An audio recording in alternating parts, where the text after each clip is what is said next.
Good afternoon all of you. अब हमारा topic होगा इलेक्ट्रोकेमिस्ट्री का वीवीआई क्वेश्चन। उसके पहले थोड़ा इंट्रोडक्शन हम दे देते हैं, जिसका नाम होगा फैराडे का नियम। फैराडे किनका नाम है? वैज्ञानिक का। इन्होंने क्या किया? विद्युत अपघटन से संबंधित दो नियमों का प्रतिपादन किया। कभी काल ऑब्जेक्टिव पूछा जाता है कि माइकल फैराडे ने यानी फैराडे ने विद्युत अपघटन से संबंधित कितने नियमों का प्रतिपादन किया?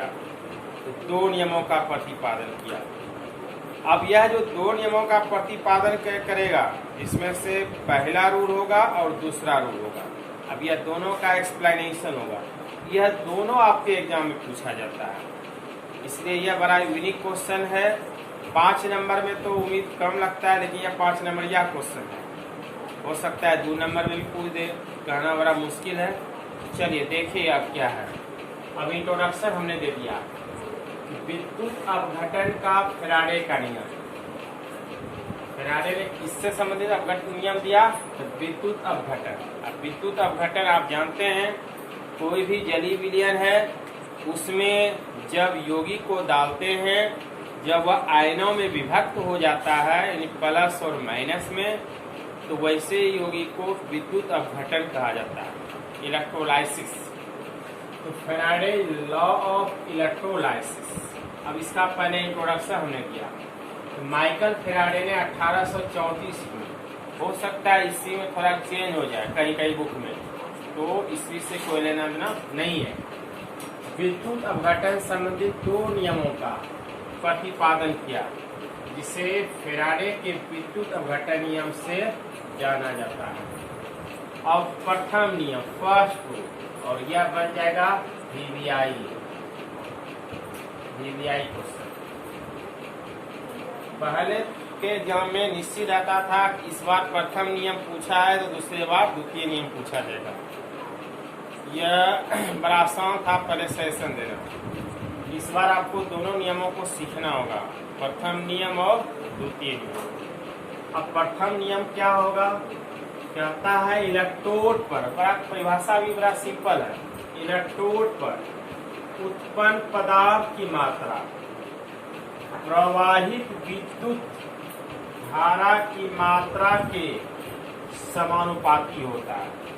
यानी इलेक्ट्रोड पर उत्पन्न पदार्थ की मात्रा, अर्थात क्या होगा? पदार्थ की मात्रा को W या M से सूचित किया जाएगा।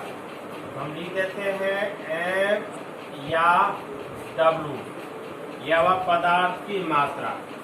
प्रवाहित विद्युत धारा को किससे सूचित करते हैं? Q से। अब दोनों के बीच में कैसा संबंध होता है? तो समानुपाती का, यानी M या W समानुपाती होगा Q। समझ में आ गया? इलेक्ट्रोड पर उत्पन्न पदार्थ की मात्रा को हमने लिया W या M, और विद्युत धारा की मात्रा Q के बीच में कैसा संबंध होता है? समानुपाती। सिंपल सा डिफिनेशन है। अब आप कहेंगे पदार्थ की मात्रा, उत्पन्न पदार्थ की मात्रा प्रवाहित विद्युत धारा की मात्रा के समानुपाती होता है इलेक्ट्रोड। तो इलेक्ट्रोड के विषय हमने पहले सिखाए हैं कि भाई यह आपका क्या है? यह आपका जली विलयन है, विद्युत अपघटन का विलयन है। इसमें इलेक्ट्रोड हम लेते हैं, 2 इलेक्ट्रोड को हम लेते हैं। यह सब पहले सिखा चुके हैं।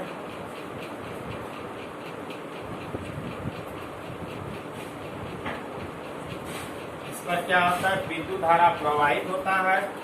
यह आपका एनोड का कार्य करता है, यह आपका कैथोड का कार्य करता है। यहाँ पे एनोड पॉजिटिव हो जाएगा और कैथोड निगेटिव हो जाएगा। ठीक है, इलेक्ट्रोलाइसिस की क्रिया। अब यहाँ क्या होता है? पदार्थ की मात्रा जमा होता है। इसमें भी जली विलयन से क्या होता है? पदार्थ की मात्रा जमा होता है। अब कितनी पदार्थ की मात्रा उत्पन्न होगा और कितनी विद्युत धारा प्रवाहित होगा, उसी के बीच में हम क्या करते हैं? संबंध बतलाते हैं। इसलिए फैराडे ने क्या किया? इसके लिए उन्होंने एक्सप्लेनेशन किया। पदार्थ की मात्रा विद्युत धारा के बीच में क्या होता है, समानुपाती होती है। कितनी पदार्थ की मात्रा मुक्त होता है, वही विषय में इन्होंने एक्सप्लेनेशन किया। एक बार परिभाषा को पुनः समझिए। इलेक्ट्रोड पर उत्पन्न पदार्थ की मात्रा प्रवाहित विद्युत धारा की मात्रा के समानुपाती होता है। याद हो गया होगा। इलेक्ट्रोड पर उत्पन्न पदार्थ की मात्रा प्रवाहित विद्युत धारा की मात्रा के बीच में कैसा संबंध होता है, समानुपाती का। यह भी आपकी ऑब्जेक्टिव में पूछा जाएगा।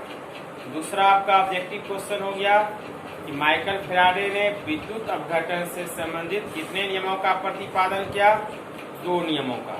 जो VBI क्वेश्चन है उसको VBI की तरफ पढ़ें। समझ में आ गया। अब इसका एक्सप्लेनेशन भी बड़ा आसान है, इजी है, जरा सा भी टेंशन नहीं होगा। तो चलिए अब इसको एक्सप्लेनेशन करते हैं। अब यहाँ पे थोड़ा परिचय देते हैं। वेयर M या W क्या हुआ, पदार्थ की मात्रा, पदार्थ की मात्रा, और Q क्या होता है, विद्युत धारा, विद्युत धारा की मात्रा। ठीक है। अब इसको देखते हैं। हम जानते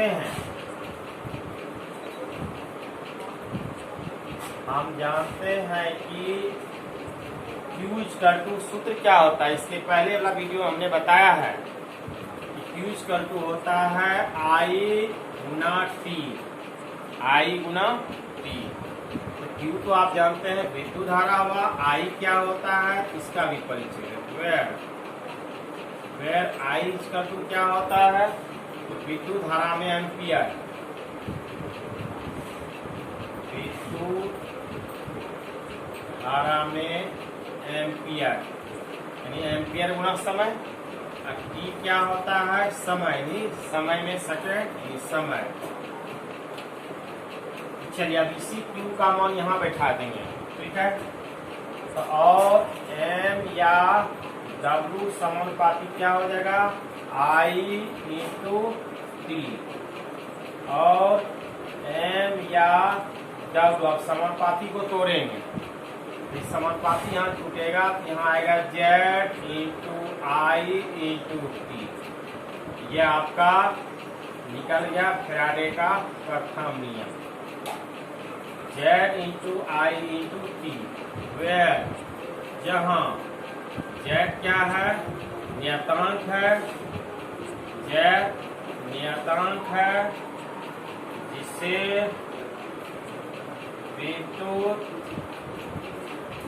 रासायनिक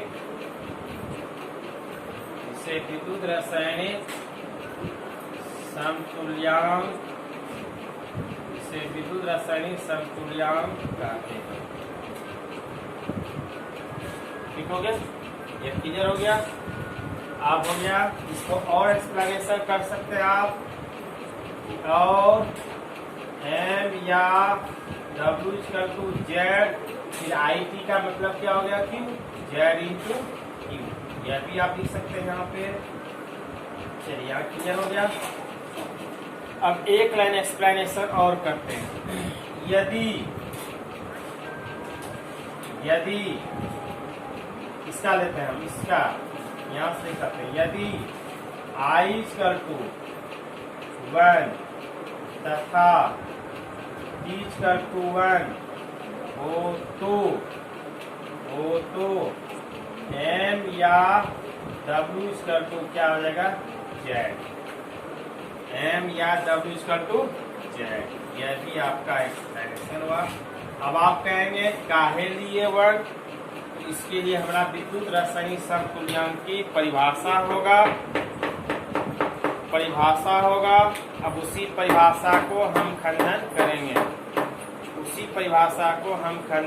इसका क्लियरेंस करते हैं। परिभाषा डिफिनेशन लिखते हैं। हो गया। अब जो है हम आपको बता रहे हैं विद्युत रासायनिक समतुल्यांक की परिभाषा।